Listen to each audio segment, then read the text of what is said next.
Hey everybody, Jedediah Thomas here. Today I just wanted to go over a little bit about the head side and the heart side, kind of what's the difference and how to work on each, and then what you can kind of expect as we work on each one. And be sure to like and subscribe for more content on the mind, subconscious, conscious mind, traumas, limiting beliefs, motivation, you name it. I'll also be having some more interviews with some of my clients, so you can get to hear what they have to say as well. But yeah, just definitely follow along for more content.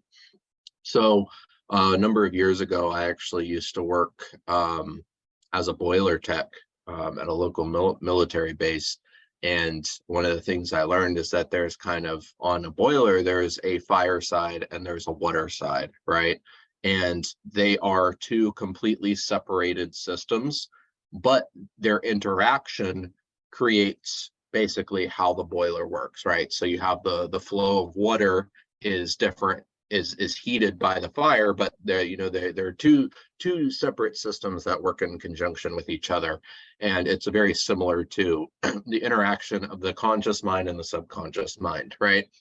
So they are two completely different systems. They operate on completely different rules, and it's kind of a miracle that they work together at all. But it's the interaction between those two that allows me to do what I do with the mind, right? So you have kind of, if we were to put a label on it, right, the water side is kind of the trauma side, and the heart area, which I talk about, kind of the trauma dam, right? Letting all the water out of the trauma dam. And then you have the head side, right? Which is limiting beliefs. So that's going to be more like, I guess it's more pointed, I guess. We could call that the fire side. But it doesn't really matter which is which. But the point is that I have two separate methodologies, right? I came up with both of them myself. One of them is for working with trauma on, the trauma side, the heart side, and then the other is working with limiting beliefs on, the head side, right? So head and heart. So those are going to be our two separate systems that work in conjunction with each other. Now, the point of the head system, right, is that it kind of protects your subconscious from bad information. It kind of like makes you aware of survival situations and things that you need to avoid and whatnot. And it's basically how you interact with the world. And so your senses are processed in your conscious mind. You kind of make conscious decisions about what to do or what not to do. And you also have beliefs, right? Now, not to confuse you, but technically speaking, beliefs are actually stored in your heart as well as trauma, but we'll just assume that they are in your head because you become more aware of them, not the beliefs themselves, but the thoughts that arise from the beliefs, right? So when we work on limiting beliefs, when we change those, your thinking starts to change, right? So let's say you believed that you were not worthy, and then every time that you tried to do something like make money or win an award, that belief would cause you to think, oh, I'll never be able to do that. Oh, that's, other people can do that but not me, right? And that would be too much effort to do that, whatever thoughts come about from that, right? But it's all from that underlying limiting belief that you can't actually see, right? You need someone else looking in from outside to see a limiting belief. So when we change that, when you realize that you are worthy, then your thoughts will change and be like, yeah, I can do that, man. That's easy, right? That's not a problem. If someone else did it, why can't I, right? So then you adopt positive thoughts. So basically, to simplify all of that, when I fix limiting beliefs, your thinking gets better, right? You have more positive thoughts. But it doesn't necessarily make you feel better. It doesn't make you happier, doesn't make you inherently more confident. It just changes your thinking patterns, right? And that's the belief side. That's like the head side. And then on the other end of the spectrum, we have the heart side, right? Which is trauma, which is also stored in your heart, but it's what actually makes you feel terrible, right? Feel unconfident. Anything emotional is going to be heart side, right? So anything thought based is going to be head side, and anything emotional based is going to be heart side. And what happens when I remove traumas, right, is you just feel all of that weight come off. You feel the pain go away, you feel unburdened, you feel lighter. In some cases, depending on how the trauma tagged to you, it might feel like you're vomiting out pain, right? And it changes how you feel, right? You feel unbelievably better. But it doesn't necessarily change your thinking, right? Sometimes you'll have limiting beliefs that still stay there, right? So, if I remove a trauma, and you feel better, but you still have a limiting belief of I'm not worthy, then you're still going to think your old way of thinking, right? So how I do what I do so effectively is that I don't just focus on one or the other. I am more holistic in how I do things, right? Sometimes you just have beliefs, sometimes you just have traumas, but more often than not, you have both, right? And it's the interaction between both. You have to fix the water side, you have to fix the fire side, because if you don't have a working boiler, right? And if it goes unfixed long enough, it blows up, and then that's never a good thing, right? So basically, limiting beliefs and traumas interact with each other because you can have limiting beliefs that are based on traumas, right? If you got beaten, you can form a limiting belief that every time I do X action, I get beaten, right? So that would be an example of a trauma and limiting belief pair where the limiting belief is based off of the trauma, right? And so if I fix the trauma that you were beaten, right, you'll feel better, right? But you'll still believe that you will be beaten in the future, so there will still be a fear there. So I need to actually fix both of those in that situation. Now, the other way that they interact is that limiting beliefs can actually be a cause for traumas, right?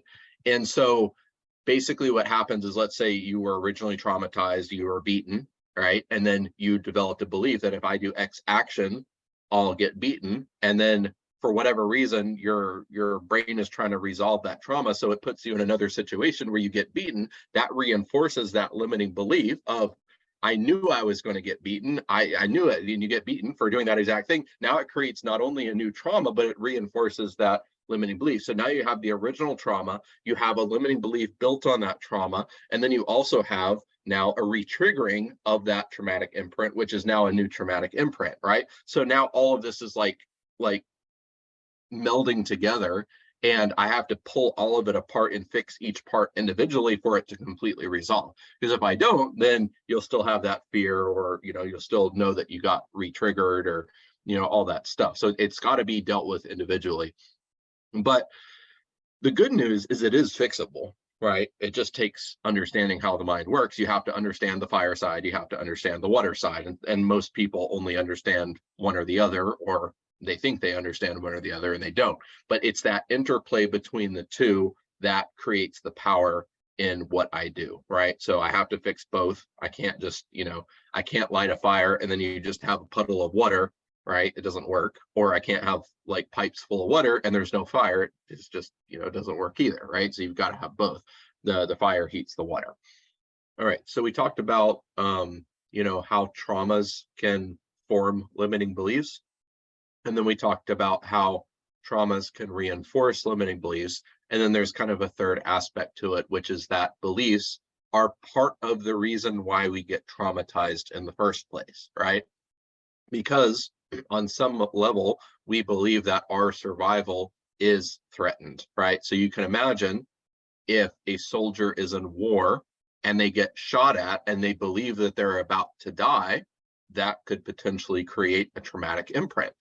But if they are so confident in their training, their resources, their supply, their logistics, their plan, whatever, they know that there's zero chance of them dying. It's just another day at the job, just getting shot at and shooting other people. They don't get traumatized because they have that underlying difference of belief, right? So in one case, one person believes they're about to die, they get traumatized. The other person doesn't believe they're about to die, and they don't get traumatized. And it's not about what you think about it, right? It's about that underlying beliefs. Remember, thoughts are different than beliefs. And that's true for any other situation, right? So some of the traumas I've worked on were actually because other people were being hurt. Like, so let's say they're a kid and they see their mom get hurt or their dad get hurt or a friend get hurt, right? Now, strictly speaking, you wouldn't think that would cause a trauma because it's not technically happening to you. But there was some belief in there that your survival was dependent on that person, right? Whether from your parents, from providing for you, or friend, the support, emotional support or whatever, and being part of kind of a tribe or a clan or whatever, right? And so when they were threatened, you felt threatened. And so it was that belief around the person that was happening to that actually caused you to be traumatized. So basically, if we didn't have any beliefs at all, I don't think we would be traumatized. It's that, on some level, we believe that our survival is at stake. And so you just have to understand both of these systems. Well, I mean, I guess you don't have to understand them. I understand them and I can help you. But you just have to understand that they are different systems. And if you just go to therapy, you're operating entirely on the fire side, the head side, right? You're just talking about all of this stuff on a conscious level. If you go to hypnotherapy, you're operating entirely on the subconscious part, right? Whatever they do in there, you're just operating on the water, and then you still can have limiting beliefs and thoughts, right? You have to have a holistic method, or a couple of different methods in my case, that treat both separately, but also as a whole, right? You have to fix the entire system, the water system. You have to fix the entire fire system to fix the boiler. And if something goes wrong in one part, let's say the fire goes out, you pouring water onto the thing is not going to help, right? Or if there's a leak in the pipes, then you making a bigger fire is not going to help, right? And so what people don't understand is that they try and fix everything with one method, and the method only goes head up or head down, and it doesn't treat the entire person of head and heart, or at least those are the components of the mind, not the whole person, but you've got to treat the whole thing. So I have a different method for limiting beliefs, and when I fix your limiting beliefs, you will think better, right? You'll be less logically held back by why you can't do what you can't do, right? You'll just be able to, like, oh, I could do that, right? And when I fix the trauma side, you'll feel amazingly better. But I have to fix both, otherwise you'll still be limited in some way.